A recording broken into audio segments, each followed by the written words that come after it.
What's the haps? I'm Maroka and I'm here with a public service announcement. The new coronavirus has been declared a pandemic. It's a global crisis now. I honest to God hope you're aware of this and you're not getting your news from me. So the general advice is don't go anywhere, don't touch your face, don't touch anyone else, wash your hands you filthy animal, and certainly don't cough on anyone lest they keel over.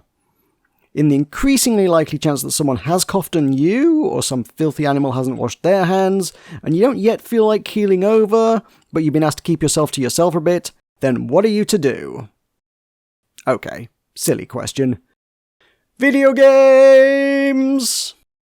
Here's my top 10 video games to play whilst self-isolating yourself during the coronavirus pandemic.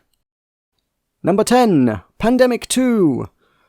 I mean, this has got to be on here, right? If you played the board game Pandemic, this flips the formula on its head. Rather than working together as a team, and remember you're supposed to be social distancing, so you can't do that, you take control of a deadly plague as it attempts to wipe out humanity. It was built upon in the form of Plague Inc., but this is the original free web game. If you take anything at all from this game, it's the safest place in the world to be is always Madagascar. Number 9, Cities Skylines. Look, we're going to be here a while, and what do we do when we have a lot of free time on our hands? City builders! Cities Skylines is 5 years old, but still actively developed even today. It came out at a time when the latest SimCity was bitterly disappointing people who were crying out for a great city builder, and this game filled that niche very tidily.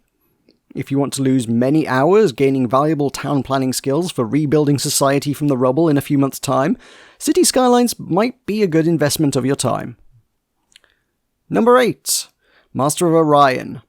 I got through a 3-month internet drought when I moved into a new house some years back playing nothing but Master of Orion 2, so you can definitely get through a lockdown. Master of Orion 2 is a classic of the 4X genre. So too, I gather, is Master of Orion 1, although I can't vouch for that one personally. The new Master of Orion reboot is a solid remake, and I've heard nothing good about Master of Orion 3, so take your pick. Like City Skylines, it's a massive time sink, although unless Elon Musk ramps up delivery on the whole going to Mars thing, it's less likely to furnish you with transferable skills. Number 7, Slime Rancher. I've lost track of how many people have told me they plan to escape to the middle of nowhere when everything shuts down. In fact, people already tried, and then the people that already lived in the middle of nowhere got super mad at them. So don't do that. Do you want martial law? Because that's how you get martial law. Instead, run away to another planet and put down roots there, learning to hone your craft in slime husbandry, because you'll pass your contagion on to far less people that way. Number 6, Heaven's Vault. Look, this is the perfect time to catch up on all the stuff I've been telling you to play and which I know you haven't. Heaven's Vault was a very strong contender for my Game of the Year in 2019. It's an incredibly well-written bit of non-linear space opera based around deciphering an entire pictographic alien language, which they developed from scratch just for the game. If civilization is going to collapse, we should probably enjoy some cultural masterpieces before it goes. Number 5, Outer Wilds. In that vein, you didn't play this one either, did you? And this one was absolutely my Game of the Year for 2019. An epic mystery about exploring an entire solar system by yourself to solve the riddle of what happened to a long-dead alien race. Lonely, atmospheric, and thoroughly enthralling. If the internet survives somehow, this wants to be put in a museum when we rebuild. Number 4, Always Sometimes Monsters, and also Sometimes Always Monsters. Always Sometimes Monsters was my Game of the Year back in 2014. Why do I bring it up now? Because the sequel is launching slap bang in the middle of lockdown season. It's honestly not a bad time to be launching a game when you have a very captive audience.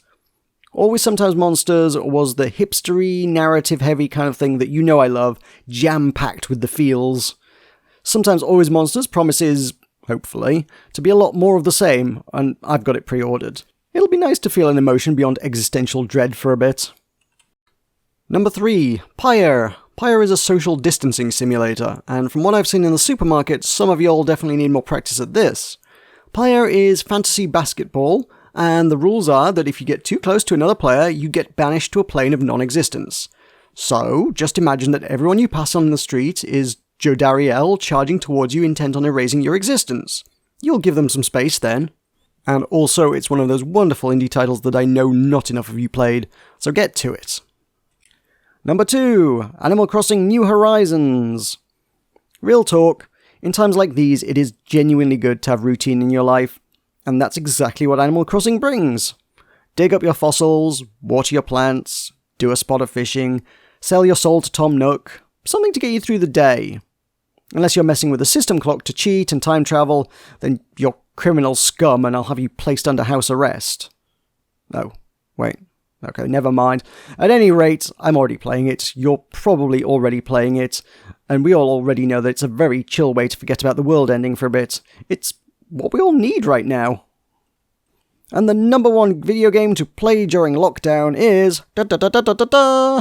Sea of Thieves! Okay, raise your hands, who saw that one coming? All of you? Okay, that's fair. It's a well-made, highly polished, monthly updated escapist time sink that I will stan until my dying days, which, given current circumstances, one has to wonder how long that might be. But if I've got to go, I guess it'll be doing what I love, being more pirate. Yeah!